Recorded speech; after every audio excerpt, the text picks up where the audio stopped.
Hey guys, it's me again. I'm back this week with a lovely video. You might notice that this is not my living room, but instead it's actually my kitchen because we're gonna be baking tonight. I agreed to do a little bit of baking for a workshop / swing dancing thing, and I have a whole bunch of stuff I need to get done, so I thought while I'm doing this, I would also treat you guys to learning how to do my very special homemade Oreos. So, we're gonna get started. Full disclaimer, these are not healthy. These are so bad for you, but they taste amazing. So, first thing we're gonna do, we're gonna take some of this chocolate cake mix. It doesn't really matter what kind, but I really like Betty Crocker. I'm a huge fan.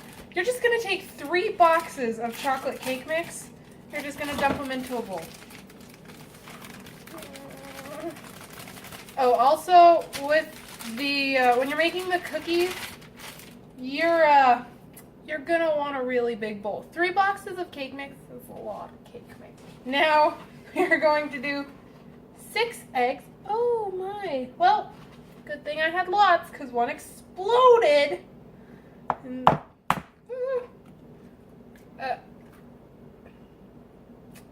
Master Chef right there. So a little bit about these Oreos and why I love them. They're super easy. The biggest kind of issue with them is that they're kind of time consuming. I think the fastest I've ever made a full batch of these was like 2 whole hours. So they're super easy, but they're going to take up a lot of time. So if you don't have a lot of time, don't do this. Oh. And then it calls for 1 cup of oil. Now the recipe I have does not specify what kind of oil to use. Oh, I gotta break into the new stuff. I use canola oil. I sometimes use olive oil, but it has a really low smoking point, so you want to be really careful with that, because if you're baking it, then it might make your cookies kind of smoky, and that's just weird. So canola oil I found works. Yeah, it doesn't specify, it just says cup of oil. I'm assuming that means you could, in theory, use gasoline, but I wouldn't recommend it. Now you just gotta stir it. I have a spatula.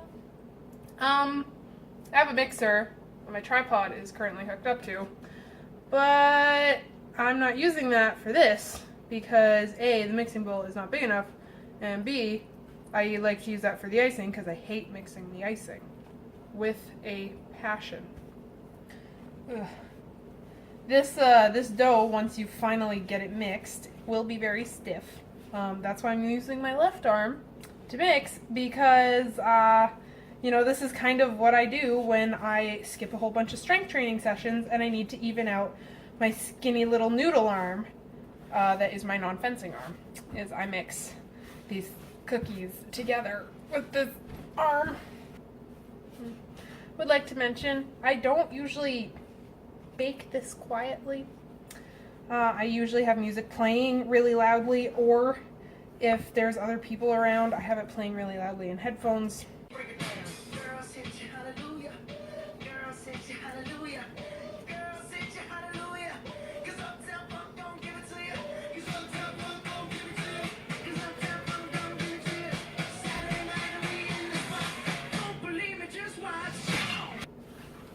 Makes it more fun, helps to infuse joy into the baking, and then you can taste it.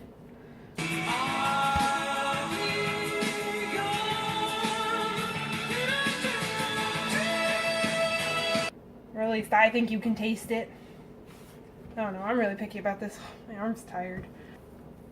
Also, you might have already figured this out, but this makes a lot of cookies, considering I used 3 boxes of cake mix. Like, that's 3 cakes, right?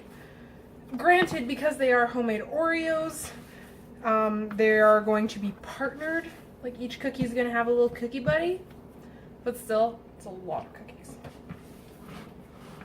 Okay, well, that looks pretty good, I think. So, I have dough that looks like this now. See how it's all kind of glistening and it's like not moving? Ooh, it moved. Now you're going to want to get, I usually get 2 or 3 trays going just so that I constantly can like once something comes out of the oven, I can shove something into the oven, make this really, really super quick. And then cover them in some parchment paper, just so that there's less mess to clean up later.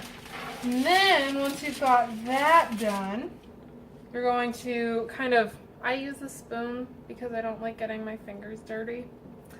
And you're just gonna kind of grab some dough. Make sure you wash your hands.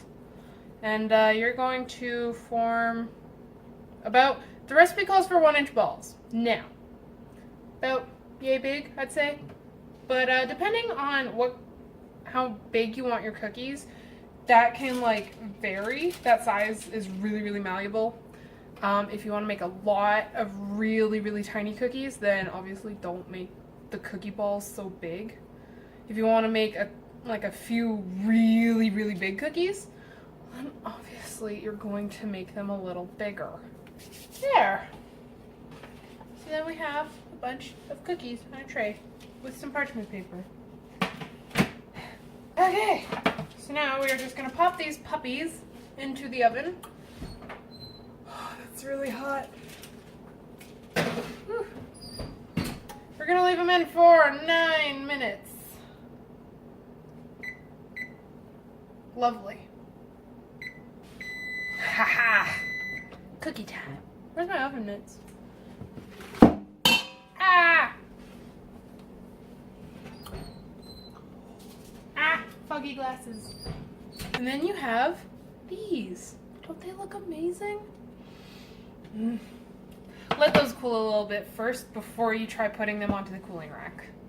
Pro tip from a pro. Now it's time for the fun part where you have to juggle making the icing, putting cookies on cookie sheets, and then like switching cookies in and out of the oven.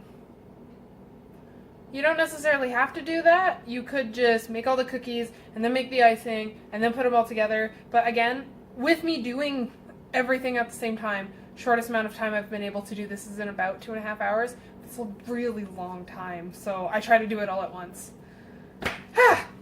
Okay. Remember how I said this was like really unhealthy and super bad for you? The icing really just drives that home. So first, you need an entire slab of cream cheese. You're just going to dump that in. All right. Next, 1/4 cup of butter or margarine. I'm just going to chop a bunch off. This is the part that makes people go, ah. You need 4.5 cups of icing sugar. Oh, that's right. Just make sure you do it over the bowl, the mixing bowl, because then when it does end up going everywhere, you can at least like that. Okay, most important part. Are you guys ready for this? 1 tablespoon of vanilla extract. I have Mexican vanilla, and oh my goodness. It is heavenly. Don't lick it. Do not have straight vanilla extract. It is not a good time. I'm going to put this in the mixer, and I'm going to temporarily pause. You don't get to see it getting mixed because my tripod is on the mixer.